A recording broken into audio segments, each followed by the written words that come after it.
بسم الله الرحمن الرحيم ويل للمطففين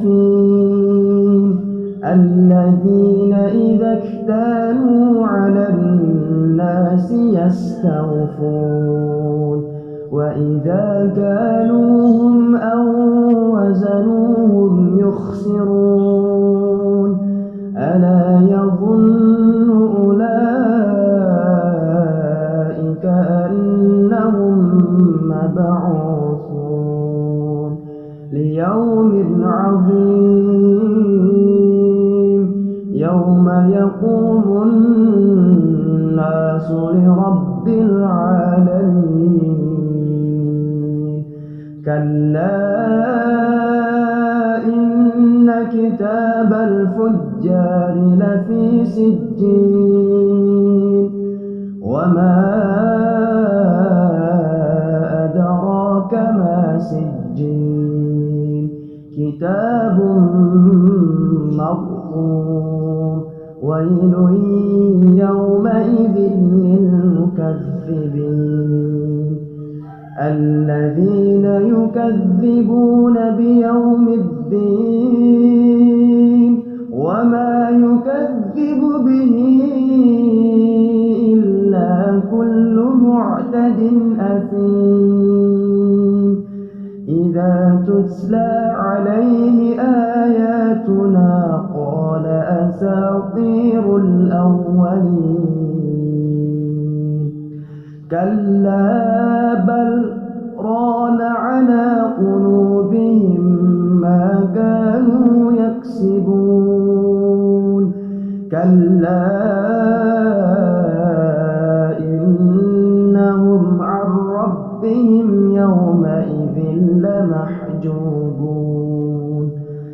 ثم إنهم لصال الجحيم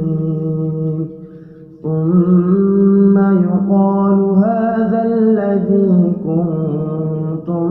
به تكذبون كلا إن كتاب الأبرار لفي عليين وما أدراك ما عليون كتاب مرقوم يشهده المقربون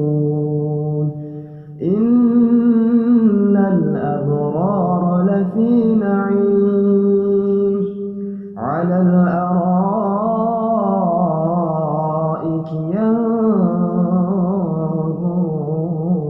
ينظرون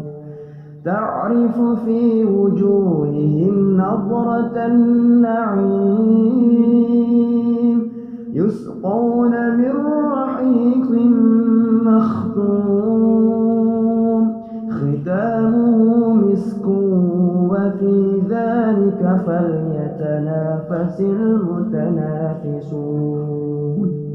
ومزاجه من تسنيم عينا يشرب بها المقربون إن الذين أجرموا كانوا من الذين آمنوا يضحكون وإذا مروا بهم يتغامزون وإذا انقلبوا إلى أهلهم انقلبوا فكهين وإذا رأوهم قالوا إن هؤلاء لضالون وما أرسلوا عليهم حافظين فاليوم الذين آمنوا من الكفار يضحكون على الأرائك ينظرون هل ثوب ليثوب الكفار ما كانوا يفعلون. صدق الله العلي العظيم.